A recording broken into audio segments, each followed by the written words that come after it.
ውድ ጠለስ ሚዲያ ቤተሰቦች ሰላም ጤና ይስጥልን። ይህ በጠለስ ሚዲያ በአሳየ ደርቤ የሚቀርበው የካቲት 1 ቀን 2018 ዓ.ም የዘወትር ፕሮግራማችን ነው። በዛሬው ፕሮግራማችን ልዩ ልዩ መረጃዎችና ወቅታዊ ጉዳዮችን ወደ እናንተ የምናደርስ ይሆናል። ስለዚህ እስከ ፕሮግራማችን ፍጻሜ ድረስ አብራችሁት ቆዩ ዘንድ በአክብሮት ጋብዘን በቀጥታ ወደ ዕለቱ ፕሮግራም እናልፋለን።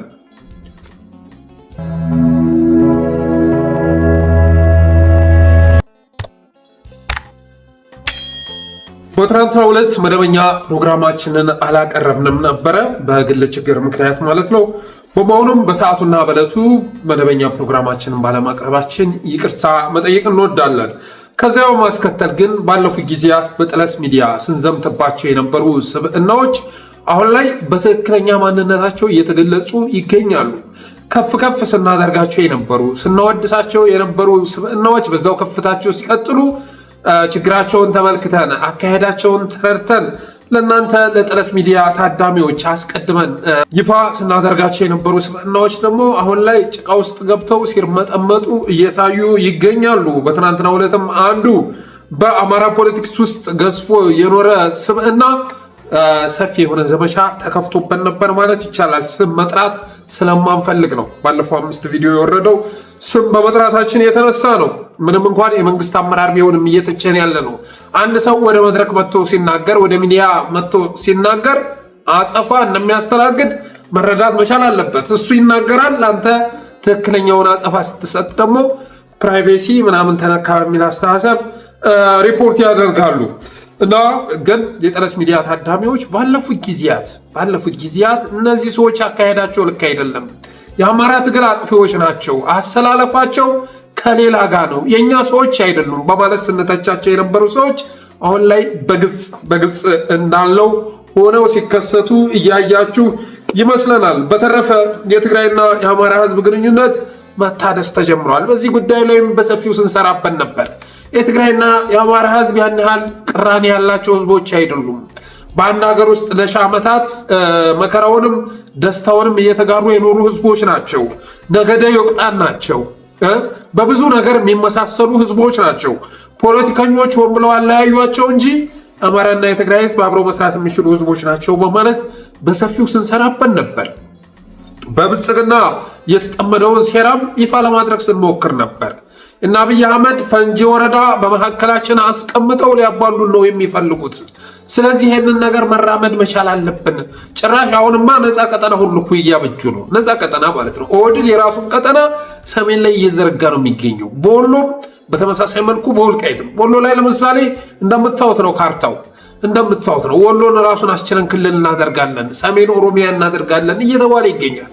አዲስ አበባን ኦሮሚያ ማድረግ የቻለ ያችን የመሰለች ስንት ዲፕሎማት የተቀመጡባትን ከተማ የኢትዮጵያውያንን የብሔር ብሔረሰቦችን ከተማ ንጥቆ ሪል ፊንፊኔ ማድረግ የቻለ አገዛዝ ወሎ ላይ ያቀደውን አያሳካም ብላ የምታስብ ከሆነ አንተ የዋህና። በተረፈ እዛ አካባቢ ወልቃይት ላይ ያለን ፖለቲካ ስንነካካ ጸረ ጎንደር ተደርገን የሚቀርበው ምስል ልክ አይደለም። የጎንደር አማራ እኮ ከሌሎች ወንድሞቹ ጋር እየታገለ ነው። ከዚህ ባለፈም ከአራቱ ቀጠናዎች በፊት ከብአዴን ከኦህዴድ ነፃ ይሆናል ተብሎ የሚታሰበው የጎንደር ቀጠና ነው። በተለያዩ ቦታዎች ላይ እስኪ ባለፉት 1 ወራት ውስጥ እንኳን የተካሄደውን ዘመቻ አስቡት። አብዛኛው እኮ በጎንደር ምድር ላይ የተካሄደ ዘመቻ ነው።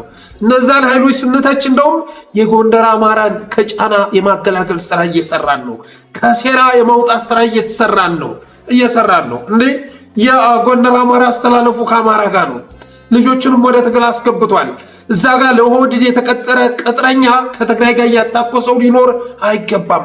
ከአማራ ከወንድሙ ጋር ሊያጣላውና ሊለያዩ አይገባም በማለት ነው እስካሁን ድረስ አስተያየት ስንሰጥ የነበረው። ስለዚህ የትግራይና የአማራ ህዝብ ግንኙነት ስንል ደግሞ ጎንደርንም ያካተተ ነው፣ የጎንደር አማራንም ያካተተ ነው እና ትናንትና በጠላትነት ስንመለከታቸው የነበሩ የህወሓት አመራሮች ሳይቀሩ አሁን ላይ መልካም የሆነ ንግግር እያደረጉ ይገኛሉ። ትናንትና ከፍ ስናደርጋቸው የነበሩ አባቱ መጥቶ ማንነቱን እየነገረን ሁሉ የለም የኛ ጀግናነት ስንል የነበረው ሰውዬ ደግሞ አሁን ላይ ጭራሽ ለአማራ ህዝብ ጆሮና አይን የማይጥም ነገር እያስተላለፈ ይገኛል። አማኑኤል አሰፋ ምን አለ?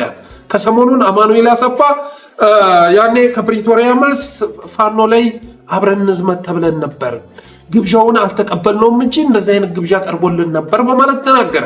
የአማራ ህዝብ ላይ ጄኖሳይድ እየተፈጸመ መሆኑን ተናገረ። ያ ጄኖሳይድም በዋናነት ደግሞ በባዕደን የሚሳለጥ መሆኑን ተናገረ። እኔ ይህን ንግግር ብቻውን እፈልገዋለሁ።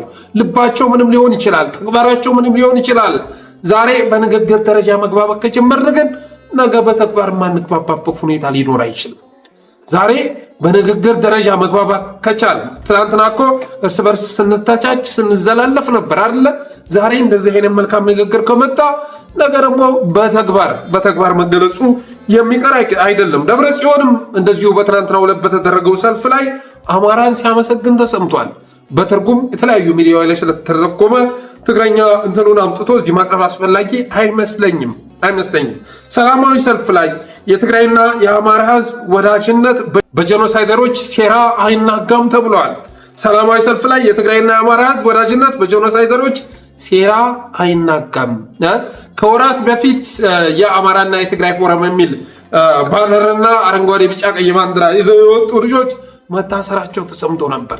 ዛሬ ግን ራሱ የትግራይ አስተዳደር ባዘጋጀው ሰልፍ ላይ የትግራይና የአማራ ህዝብ ወዳጅነት በጄኖሳይደሮች ሴራ አይናጋም የሚል መፈክር መታየቱ ለመጪው የአማራና የትግራይ ህዝብ ግንኙነት መደላድል የሚፈጥር ነው።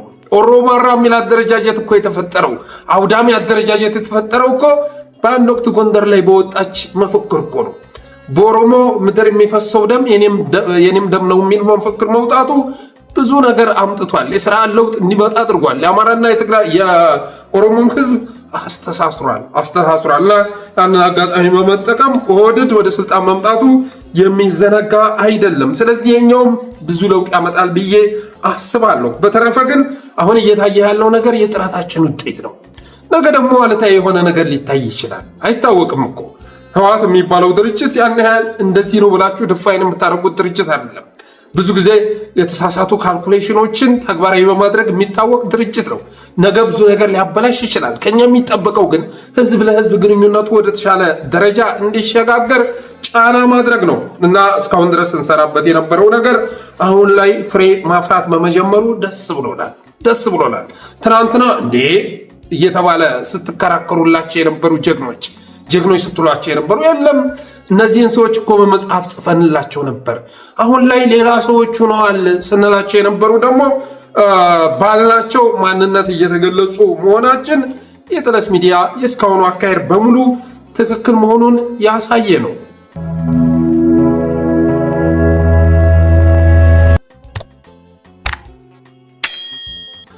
ሌላ ሰለሞን ወልደ ግሪማ የሚባል ልጅ በጣም የሚገርም ቃለ መጠይቅ አድርጎ አየሁኝ። ናይል ሚዲያ የሚባል ላይ ሰለሞን ወልደ ግሪማ ማለት ተጋሩ ቢሆንም በማንነት ደረጃ የአማራ ፋኖ ትግል ውስጥ ተቀላቅሎ ሲታገል የነበረ ሰው ነው እና ይህ ሰው ቲክቶክ ላይ የተለያዩ ቦታዎች ላይ ፎቶ ተቀነጫጭቦ ቪዲዮም ተቆራርጦ ሲዞር አየው ማለት ነው።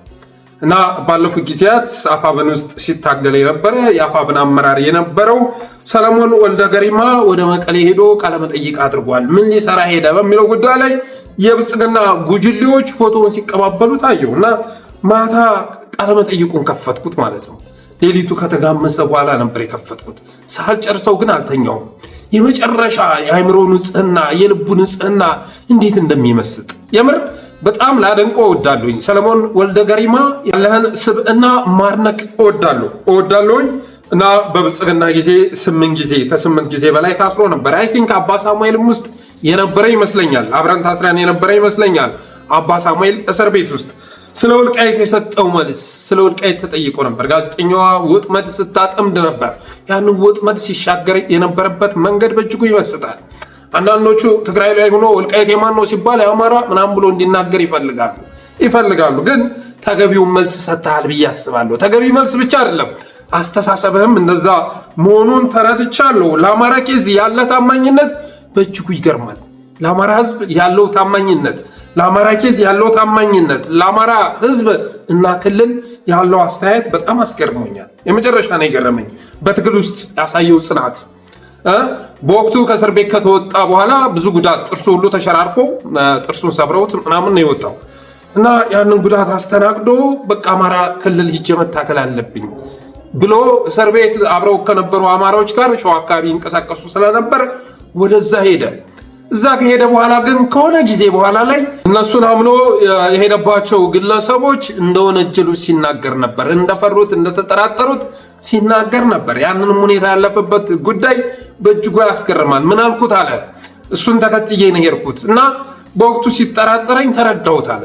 ወንድም ጋሼ ከዚህ በኋላ በእኔ ላይ በሚከሰት ነገር አንተ ተጠያቂ አይደለም። እኔ ህይወት የሚጠፋ ራሴ ነኝ ሪስኩን የምወስደው። ከዛ ውጭ ግን የሚመጣብኝን እርምጃ ደግሞ ለመቀበል ዝግጁ ነኝ። ሰላይ ነህ ተብዬ ተጠርጥሬ ለሚወሰድብኝ እርምጃ ዝግጁ ነኝ ብዬ አልኩት ይላል እና በትግል ውስጥም ተፈትኖ ነበረ። ብዙ አማራዎችም ሲጽፉበት ነበር። የትናንቱን ቃለ መጠይቅ ከሰማሁ በኋላ ግን በወቅቱ የተከፈተበት ዘመቻ ተገቢ ያለመሆኑን ተረድቻለሁ። በእርግጥ አንዳንዶች ሲታቹ የነበሩት በወቅቱ ሸዋ ላይ የነበረው አፋሕድ ለትግራይ ያለውን አመለካከት ለህወሓት ያለውን አመለካከት ሲገልጽ ስለነበር ነው። አፋብኃ ከትግራይ ኃይሎች ጋር እየሰራ ነው የሚል ተከታታይ ዘመቻ ይከፍት ስለነበር እንዳጸፋ አድርገው አንተ ጋር የሚሰራው እኮ ሰለሞን ወልደ ገሪማ ነው፣ ሌሎቹ ጋር እኮ ተጋሩ መጥቶ አልተቀላቀለም በማለት አጸፋ ሲሰጡ ነበር። ያሁኑ ግን መፈተኑን ተረድቻለሁ። ይህን ቃለ መጠይቅ የአብይ አማሮች ገብተው እንዲያዩት እጋብዛለሁ። የሰለሞን ወልደ ገሪማን ቃለ መጠይቅ የአብይ አማሮች ገብተው እንዲመለከቱት እጋብዛለሁ። የምር እነሱ ለህዝባቸው ያላቸውን ርቀት፣ ለምሳሌ አንዱ ከቢቢሲ ጋር ያደረገውን ቃለ መጠይቅ በድምፅ ጭምር ተለቋል እና የእሱን ቃለ መጠይቅና የሰለሞን ወልደ ገሪማን ቃለ መጠይቅ ሄደህ ብታስተያየው ምድርና ሰማይ ነው። ምድርና ሰማይ። አማራ የሚመስልህ ሰለሞን ነው ጌታዬ። ይሄኛው አማራ ብለህ ልትገልጸው የምትችል አይደለም። የአብይ አማሮች የተባለው ትክክል መሆኑን የሚያሳይ ነው እና የአብይ አማሮች የሰለሞን ወልደ ገሪማን ቃለ መጠይቅ ግቡና ተመልከቱት። ለአማራ ህዝብ ያለው አመለካከት፣ በትግሉ ያለውን ተስፋ 4 ኪሎ ይገባል ይላችኋል። ደረቱን ገልብጦ 4 ኪሎ ይገባል። ያ አፋብን ትግል 4 ኪሎ ይገባል። መቼ ይገባል ብለህ ታስባለህ ብላ ስትጠይቀው እሱን የሚወስነው ከሌሎች ጋር የሚፈጥረው አጋርነት ነው።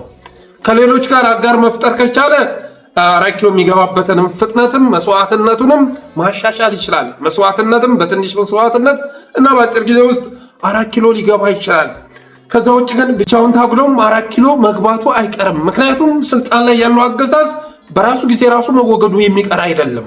አፋብን ደግሞ የትግል ምክንያት ያለው ድርጅት በመሆኑ የተነሳ ማሸነፉ አይቀርም።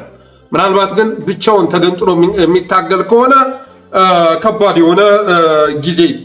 ከባድ የሆነ መስዋዕትነት ሊከፍል ይችላል። እድሜውም ሊረዝም ይችላል 4 ኪሎ የሚገባበት በማለት ተናግሯል። በተረፈ ግን አዲስ አበባ ለመግባት 2 ሰዓት በቂያችን ነው ብሏል። እኔ ያለሁበት ለምሳሌ ሸዋ ቀጠና ላይ ያለ ወደ አዲስ አበባ ለመሄድ 2 ሰዓት በቂያችን ነው። መግባትም እንችላለን። ከተማ ውስጥ ገብተን ውጤ አድርገን መውጣት እንችላለን። ግን ኃላፊነት የሚሰማን ሰዎች ነን። ከተማ ውስጥ መግባት ብቻውን ታርጌት አይደለም። እዛም ያለው ህዝብ ህዝባችን ነው፣ ከተማውም ከተማችን ነው። ስለዚህ ይሄ ደንባራ የሆነ አገዛዝ ከፍተኛ የሆነ ውድመት ስለሚፈጽም በህዝብም ላይ በከተማውም ላይ ጭምር እልቂት እንዲከሰት ስለማንፈልግ እንጂ ከአዲስ አበባ የ2 ሰዓት ርቀት ውስጥ ነው ያለነው።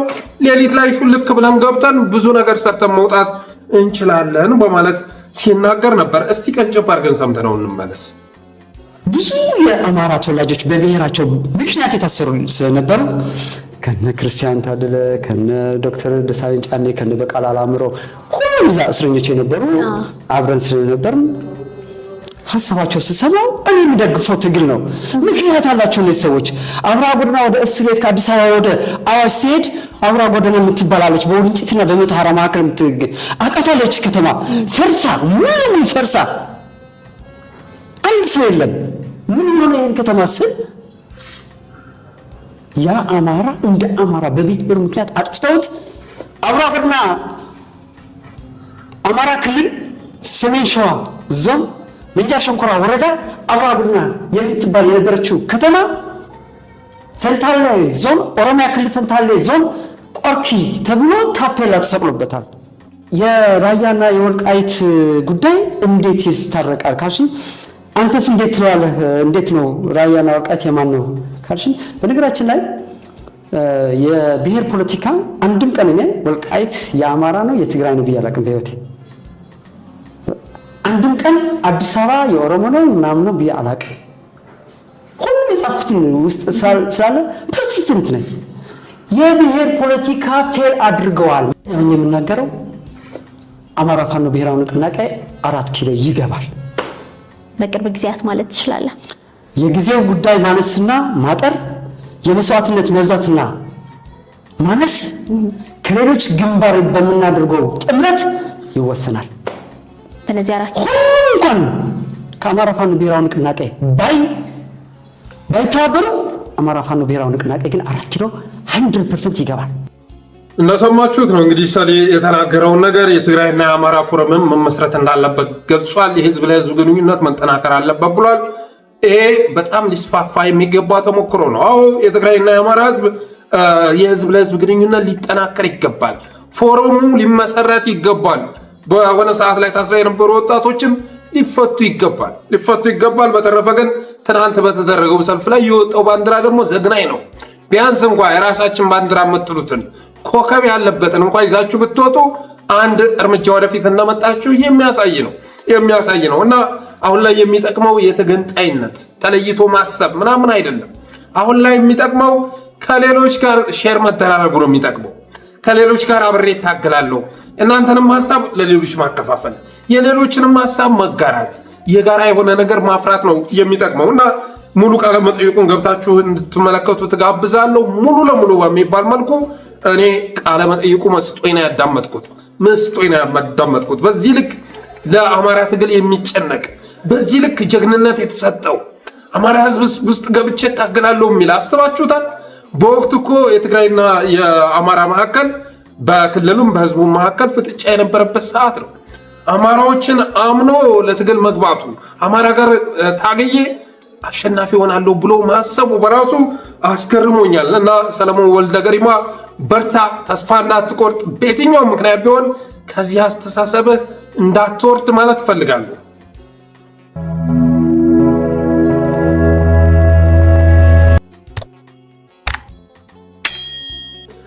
ሌላው እንግዲህ የወልቃይት ፖለቲካ ወደ ሌላ ምዕራፍ ወደ ሌላ አቅጣጫ እየተጓዘ መሆኑን የሚያሳይ ትዕይንት በየቀኑ እየተለቀቀ ይገኛል። የመሪዎቹን ማንነት እየተገለጸ ይገኛል። ትናንትና ጀኔራል አሳምነው ጽጌ የተሰዋ ቀን እብድ በማለት ሲሰርበው የነበረ አሜንኮ ላይ ቀርቦ ትናንት ጀኔራል አሳምነው ጽጌ ሲሰዋ እብድ በማለት የሰደበው አዲስ አበባ የኢትዮጵያ ዋና ከተማ የሆነችውን የብሔር ብሔረሰቦች ሀገር የሆነችው አዲስ አበባ በኦሮሞዎች ብትመራ ምን ችግር አለው በማለት ወልቃይት ላይ ሆኖ በአዲስ አበባ ላይ ሲወስን የተሰማው አመራር ተብዬ የአማራ ትግል በስሌት ሳይሆን በስሜት የሚመራ ነው በሚል ንግግሩ የሚታወቀው አመራር የአማራ ትግል የህልውና ሳይሆን የውክልና ነው በማለት ትግላችንን ሲያቃልል የነበረው አመራር በትናንትናው ዕለትም አዲስ አስገራሚ ንግግር ይዞ መጥቷል። የኦህዴድ የስንዴ ነዶ ያለበትን ቲሸርት ለብሶ በጣም አስገራሚ ንግግር ሲያደርግ ተሰምቷል። ብልጽግና ተራ ፓርቲ አይደለም አለ፣ ክቡር የሆነ ፓርቲ ነው አለ። የትግራይን ህዝብ ሲጨፈጭፍ የነበረው ብልጽግና፣ ከ1 ሚሊዮን በላይ አማራዎችን የጨፈጨፈው ብልጽግና፣ ትናንትና እንኳን አርሲ ላይ የተፈጸመውን አስታውሱት። እነዛን ሁሉ ጭፍጨፋዎች የሚፈጽማቸው ኦህዴድ መሆኑ ይታወቃል። ትናንትና ከ25 በላይ ኦርቶዶክሳውያን አማራዎች ልትሏቸው ትችላላችሁ ረግፈዋል አርሲ ውስጥ። ሰሞኑንማ በየቦታው የሚፈጸመው እገታ ዘግናኝ ሆኗል። ትናንት በወለጋ፣ በመተከል፣ በሻሸመኔ በመሳሰሉ ቦታዎች ላይ ከባድ የሆነ ውድመት ያደረሰብን የህይወት እልቂት የፈጠረብን ወንድሞቻችንን እስር ቤት አስገብቶ የዘጋው አገዛዝ ተራ አገዛዝ አይደለም፣ የተከበረ አገዛዝ የተከበረ መንግስት ነው በማለት ሲናገር ተሰምቷል። ከዚህ በላይ መለያየት አለ? ብልጽግና ተራ ፓርቲ አይደለም፣ የወልቃይት ጠገዴ ትግል ያመጣው ነው፣ የወልቃይት ጠገዴ ትግል ያፈራው የምንኮራበት ፓርቲያችን ነው በማለት ተናገረ። ከዚህ ሰውዬ ጋር ሼር ማድረገው አይዲያ ሊኖር ይችላል። በዚህ ደረጃስ ክብሬን አሳልፌ የምሰጥ መስላችኋለሁ? እናንተስ ብትሆኑ እንደዚህ አይነት ውሳኔ ልትወስኑ ትችላላችሁ እንዴ? መላው አማራ መላው አፋብን ከዚህ አገዛዝ በላይ ጠላት የለኝም ብሎ እየታገለ ባለበት ሰዓት ላይ ይሄ አማራ ህዝብ ጠላቴ የሚለውን ድርጅት ስርዓቴ ብሎ መንግስቴ ብሎ እኔ ነኝ የፈጠርኩት ይሄንን ክቡር የሆነ ስርዓት ያመጣሁት እኔ ነኝ ብሎ ሲናገር ከዚህ በላይ ንቀት አለ እንዴ? ከዚህ በላይ መለያየት አለ እንዴ? እሱ ሲናገር ይሄንን ያላፈረውን እኔ አጸፋ ለመስጠት ለምንድን ነው የሚከብደኝ? ለምን ይከብደኛል? ይህ ሰውዬ ትናንትና መንግስት በማይገባው ከፍታ ላይ እንዲነግስ የተደረገ ነው። ያኔ ማነው ሐምሌ 5 የሆነ ነገር ፈጸመ ተባለ። በዛው ስብዕናው ተገነባ። ከዛ በኋላ ግን አንድ ቀን ለአማራዎች የሚጥም ንግግር ሲያደርግ ሰምታችሁ ታውቃላችሁ? አንድ ቀን። ይህ ሰውዬ እኮ ቀድሞ መወገዝ የነበረበት እኮ ነው። ከደመቀ መኮንን በምን ይለያል? ከነ ተመስገን ጥሩነህ በምን ይለያል? ከየትኛውም የብአዴን አመራር በምን ይለያል? የሚብስበት እንጂ ከሌሎቹ የሚሻልበት ነገር ታይቶ ይታወቃል። እንግዲህ ጄኔራል አሳምነው ጽጌ አይተናችን ነው አይደለም? ሞቶ ራሱ የበርካታ አማራዎች የመደራጃ ሆኗል። በስሙ የሚደራጀው የሚቀፈቀፈው የፋኖ ወጣት እንቅስቃሴ ቀላል አይደለም። አሁንም ህይወቱም አልፎ ራሱ በስሙ እየተደራጁበት ይገኛሉ። ይህ ሰውዬ ትናንትና ለአማራ ህዝብ ታግሎ መስዋዕትነት ሲከፍል እብድ በማለት ነበር ሲዘልፎ የነበረው። በአዲስ አበባ ላይ ውሳኔ ሲያስተላልፍብን ነበር። ወልቃይት ከተመለሰ ችግር የለውም፣ አዲስ አበባ ችግር የለውም፣ በኦህዴድም ቢመራ በማለት እኮ መጥቶ የተናገረ ሰው ነው። እና የአማራን ትግል ደግሞ የህልውና ትግል የውክልና ነው የግብፅ ምናምን ብሎ እኮ ቀድሞ የፈረጀው እኮ የሰውዬ ነው። እንዴት እስካሁን ድረስ ጀግናችሁ ሊሆን ቻለ? እስካሁን ድረስ እንዲህ ልታደንቁ ቻላችሁ? እንዴት እስካሁን ድረስ በየትኛው መስፈርት? ምናልባት ከትግራይ ጋር በሚካሄደው ውጊያ ላይ ሰውየው በማስመት ይታወቃል፣ በማስመት ማለት ነው። እና ወደፊትም ደግሞ ማድረግ የሚፈልገው ይህንን ነው። አማራ ሆይ የመጣህ ለኔ መሬት ለኔ ምርት ማትረግፍ ከሆነ አልፈልግህም፣ ከአንተ በተቃራኒ ተሰልፍ ያለው የሚል መልእክት ነው ትናንት እየተላለፈው። ስለዚህ ብልጽግና ተራ ፓርቲ አይደለም፣ የወልቃይት ጠገዴ የትግል ፍሬ ነው በማለት ሲናገር ተሰምቷል። እና እንደዚህ አይነት ንግግር ውስጥ እንዲገባ ያደረገው ምንድን ነው ብዬ ሳስብ ግን ሰውየው በምዕራቡ ዓለም ሳይቀርብ በጄኖሳይደርነት ተከሷል። በምዕራቡ አጠራር ወይም ደግሞ በትግራዮች አጠራር ምዕራብ ትግራይ የሚባለው ቦታ ላይ ጄኖሳይድ ፈጽመሃል ተብሎ የተከሰሰ ሰው መሆኑ ይታወቃል። በዛ ጉዳይ ላይ አብይ አህመድ ሽባ ያደረገው ይመስለኛል። እምቢ ካልክ እኮ እኔ እኮ ኮሌታህን ጭምድጄ እኮ መስጠት እችላለሁ እኔ እኮ ነኝ እንጂ እነሱ እኮ ተላልፈው ይሰጡት ተብለን እኮ ተጠይቀናል፣ ሰንደውታል እኮ ብሎ ያስፈራራው ነው የሚመስለው። አሳዛኙ ነገር ታዲያ ራሱን ለማትረፍ መጋጋጡ አይደለም፣ በዛ ነገር ብላክሜል ተደርጎ ሽባ ተደርጎ መቀመጡ አይደለም። አሳፋሪው ነገር ከ60 ሚሊዮን በላይ ቁጥር ያለውን የአማራ ህዝብ ረፍርፎ ራሱን ለማትረፍ የሚጋጋጥ መሆኑ ነው። የአማራን ህዝብ ሰውቶ ራሱን ለማትረፍ እየተጋጋጠ የሚገኝ ራስ ወዳድ ግለሰብ መሆኑ ነው አስቸጋሪው ነገር። እና ምክንያቱ ግን እየሳሰብ በተለያዩ ዓለም አቀፍ የመብት ተሟጋቾችም ጭምር እዛ አካባቢ ላይ ጄኖሳይድ ተፈጽሟል የሚል ጉዳይ ስለተመዘገበ በዛ ጉዳይ ላይ አብይ አህመድ ያስፈራራው ይመስለኛል። በተረፈ ግን ወልቃይትን የሰሜኖች የማጠፋፊያ ቦታ ለማድረግ ከመጀመሪያው ጀምሮ ታቅዶ ቅጥረኛ ሆኖ የገቡ ሰዎች እንዳሉ ተረድቻለሁ። ዓላማቸው ወልቃይትን ማንነት ማስመለስ ሳይሆን የኦህዴድን ዘላለማዊ ስልጣን ማጽናት የሆነ አማራና ትግራይን ሲያታኩሱ የመኖር ዓላማ አንግበው የወልቃይትን ኬስ ሲያንቀሳቅሱ የነበሩ ኃይሎች መኖራቸውን ተረድቻለሁ። ምክንያቱም የወልቃይት ኬስ ሸርተት እያለ ከትናንት ጥያቄው እየተንሸራተተ ሲመጣ እንኳን ቅዋሚያቸውን ይገልጹ ነበረ። ግን የወልቃይትን ኬስ የሚጠቀሙበት ለሌላ ዓላማ በመሆኑ የተነሳ በዛ ጉዳይ ላይ ቅሬታ ሲሰማቸው አልታዩም። በተረፈ ግን ትናንትና ሲነገር የተሰማው ንግግርና የታየውም በቪዲዮ ተደግፎ የወጣው ምስል አማራንና እነዛን ሰዎች ያቆራረጠ ሆኗል። በእርግጠኝነት ግን በጣም በቅርብ ጊዜ ውስጥ አማራ ሆይ ድረስልኝ ብለው ሲጣሩ የምንሰማ ይሆናል። ከኦህዴድ ጋር ተሰልፈህ የምትመክተው ኃይል ሊኖር አይችልም። ነገ ትቶ አፈግፍግ የሚል ትእዛዝ ሰጥቶ ሲመለስ ያን ጊዜ አማራን ሲጣሩ ማየታችን አይቀርም።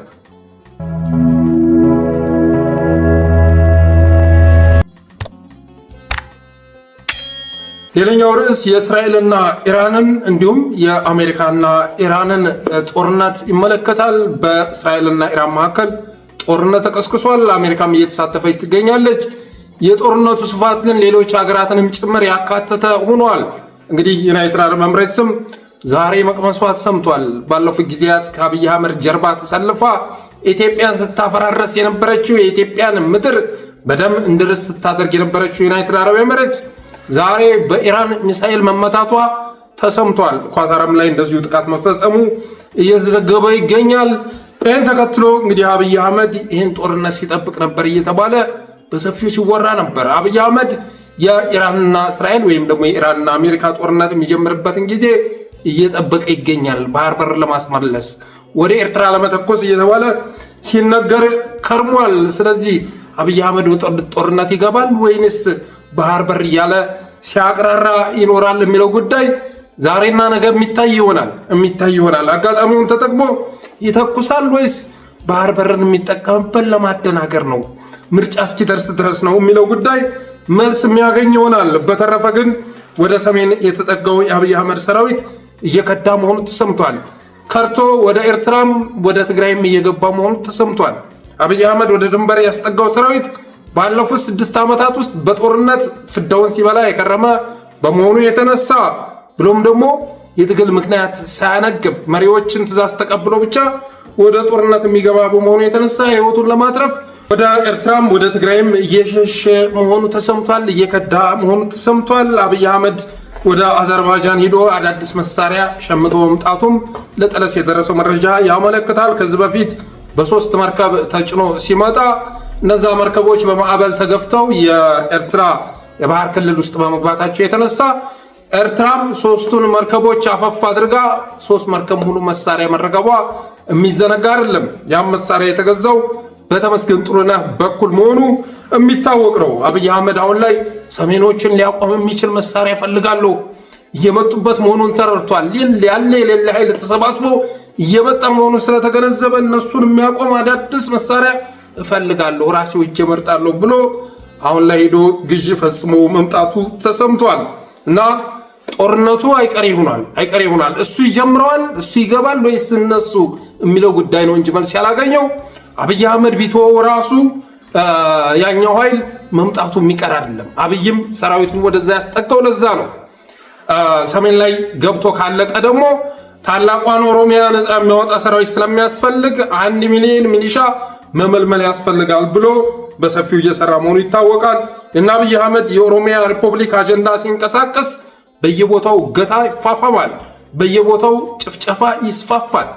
ሰሞኑን የሚከሰተውን ነገር ተመልከቱ። በምስራቅ አርሲ መንግስት አለ ብሎ ማለት አይቻልም። ሆ እየተባለ እየተጨፈረ ነው ኦርቶዶክሳውያን ሲጨፈጨፉ፣ ቤተክርስቲያን ሲቃጠል የነበረው።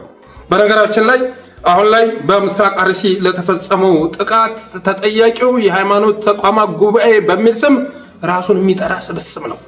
እነ ቄስ ታጋይ ምናምን የሚባሉ ሰዎች ናቸው አሁን ኦርቶዶክሳውያን ላይ እንዲህ ጭፍጨፋ እንዲፈጸም ያደረጉት። አገዛዙ ቀድሞ መሳሪያ ያስፈትቷቸዋል። ትናንት ጥቃት ሲፈጸም ጉዳዩን ለማጣራት እንፈልጋለን ብለው ከሄዱ በኋላ ምን ብለው ተመለሱ? ጭፍጨፋውን የፈጸመው ማን ነው ብለው ተናገሩ። በኦሮሚያ ክልል አርሲ ዞን ሄደን በምናይበትና በምናጣራበት ሰዓት ከተጎጂ ቤተሰቦችና ካነጋገርናቸው ሰዎች በተሰጠ ምላሽ ይህን የፈጸሙት ራሳቸውን ፋኖ ናቸው የሚል ምላሽ ተገኝቷል። እንደሰማችሁት ነው። እና የሃይማኖት ተቋማት ጉባኤ በአማራዎች ላይ በኦርቶዶክሳውያን ላይ እልቂት ፈጽሟል ማለት ይቻላል። ያኔ ሟቾቹን ገዳይ አድርጓቸው ነው የመጣው። ጭፍጨፋውን የፈጸመው ፋኖ ነው ብሎ የአዳፍኔ ምስክርነት ይዞ መጣ። ቄስ ታጋይ ማለት በነገራችን ላይ ለሃይማኖት ተቋማት ጉባኤ የሚለቀቀውን በጀት የተለያዩ ዶኖሮች፣ ዓለም አቀፍ ኤንጂኦዎች የበጀት ድጋፍ ያደርጉለታል። ስለዚህ ያንን በብላክ እየመነዘረ ሲበለጽግ የነበረ ሰው ነው። ኢቨን ትናንት መጽሐፍ ጽፎ በሃይማኖት ተቋማት ጉባኤ ስም ነበር መጽሐፉን ያሳተመው። ከዛ ኤምባሲዎችን ሳይቀር እየጠራ ምረቃው ላይ ጠርቶ በሸራተን በሚያስመረቅበት ሰዓት ላይ በሚሊዮን በ100 ሚሊዮን የሚቆጠር ገንዘብ የሰራ ሰው ነው። ከያንዳንዱ ኤምባሲ ራሱ የሰበሰበው በሚሊዮን የሚቆጠር ገንዘብ ነው። ምክንያቱም መጽሐፉ የራሱ ቢሆንም ግን ደግሞ ጥሪ ያደረገላቸው የሃይማኖት ተቋማት ጉባኤ መጽሐፍ እንዳሳተም አድርጎ ጥሪ ሲያደርግ የነበረ አጭበርባሪ ነው። የአብይ አህመድ የሰፈር ሰው ነው። በአብይ አህመድ ስም እያስፈራራ ብዙ ወንጀል የሚፈጽም ሰው ነው የሃይማኖት ተቋማት ጉባኤን እንዲመራ የተደረገው። ይህን ሰው ደግሞ ከዳንኤል ክብረት ጋር ግንኙነት ያለው እና የኢትዮጵያ ኦርቶዶክስ ተዋሕዶ ቤተክርስቲያንን ለማጥፋት ከነሳዊሮስ ጋር የተቀናጀ ስብስብ መሆኑ ይታወቃል። ስለዚህ ትናንትና ሸምጥጦ መጥቶ ፋኖ ነው ጭፍጨፋውን የፈጸመው። ሟቾቹም የተለያዩ ብሔር ብሔረሰቦች ናቸው፣ የተለያየ ሃይማኖት ያላቸው ናቸው በማለት የአዳፍኔ ስራ ሰርቶ ነበር። በወቅቱ ችግሩን እንዲፈታ ጥረት በማድረግ ፈንታ የማድበስበስ ስራ ሰርቷል። ስለዚህ የነሱ የልፋት የጥረት ውጤት ነው ማለት ይቻላል። እና አርሲ ላይ የተከሰተው ያው የኦሮሚያ ሪፑብሊክ አጀንዳ ሲመጣ የሚከሰት ነገር መሆኑ ይታወቃል። በተለያዩ የኦሮሚያ አካባቢዎች ላይ አሁን በየቦታው 3 ሰው 4 ሰው ተገደለ የሚል ዜና መስማት አስገራሚ አይደለም። በተለይ ደግሞ ከእገታ ጋር ተያይዞ መንገድ ላይ ሹፌሮችን ገሎ መሰወር የተለመደ ጉዳይ ሆኗል። በተረፈ ግን መጪውን ጊዜ መገመት የሚከብድ አይደለም። መጪውን ጊዜ መገመት የሚከብድ አይደለም። 1 ሚሊዮን ሚሊሻ አብይ አህመድ ቢመለምል እንኳን የማይሳካለትን ቀርቶ ማለት ነው። በነገራችን ላይ ሚሊሻን በተመለከተም ጀዋር ዝርዝር አውጥቷል።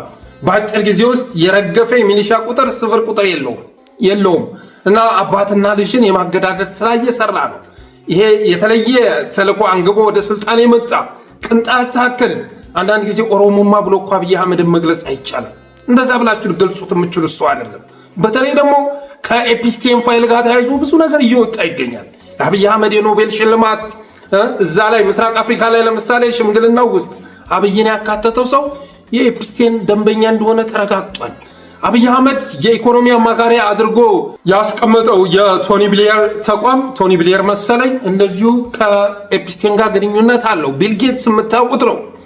እና አብዛኞቹ በኢኮኖሚውም በኤአይም ጭምር ሮቦቷን ለምሳሌ ያኔ አብይ ወደ ስልጣን የመጣ ጊዜ ይዟት የወጣችው ሶፊያ የተባለችው ሮቦት በኤፒስቴን የገንዘብ ድጋፍ የተሰራች ነበረች። የሱ ተቋም ነበር የሰራት። ስለዚህ ከነዚህ ጋር ግንኙነት ያለው ሰውየው የኢትዮጵያን ስነ ምግባር ሃይማኖታዊ እና ግብረገብነት ሊያጠፋ ወደ ስልጣን የመጣ ሰው ነው። አባትና ልጅ ሊያገዳድል የኢትዮጵያ ምድር የደም ምድር ሊያደርግ የመጣ ሰው ነው።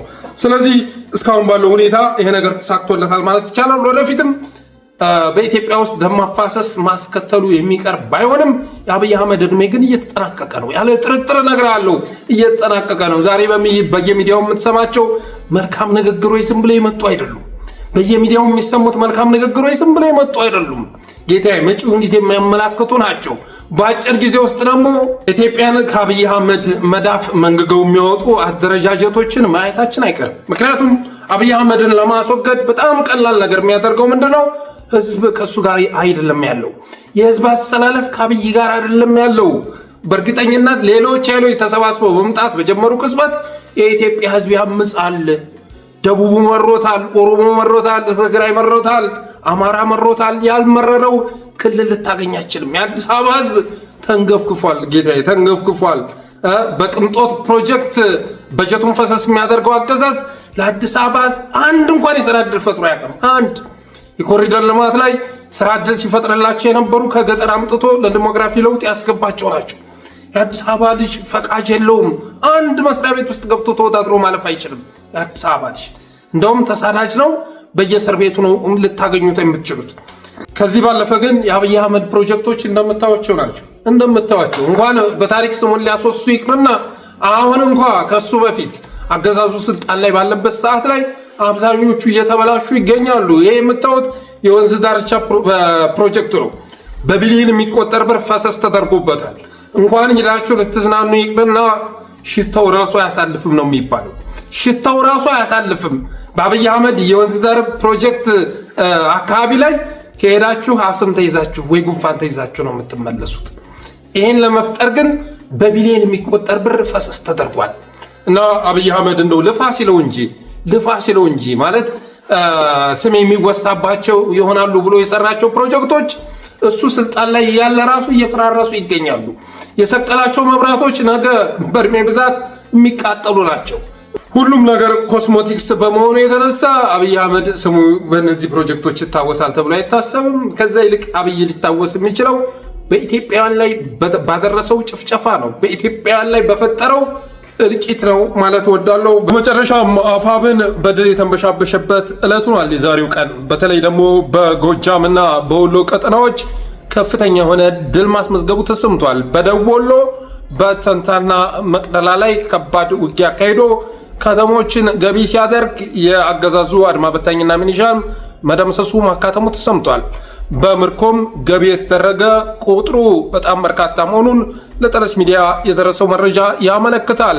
በጎጃም ቀጠና ቴዎድሮስ በዳንግላና በሌሎች አካባቢዎችም ላይ ባደረገው ተጋድሎ ይችን ፒካፕ መኪና ጨምሮ በርካታ ዲሽቃ፣ ብሬን፣ ስናይፐር፣ ክላሽ ገቢ ማድረጉም እንደዚሁ የደረሰ መረጃ ያመለክታል። ዛሬ ብልጽግናና ብአዴን ከባድ የሆነ ሽንፈት ያስተናገዱበት ዕለት መሆኑን ለጠለስ ሚዲያ የደረሰው መረጃ ያመለክታል። በተረፈ የዛሬ ፕሮግራማችን ይህን ይመስል ነበር።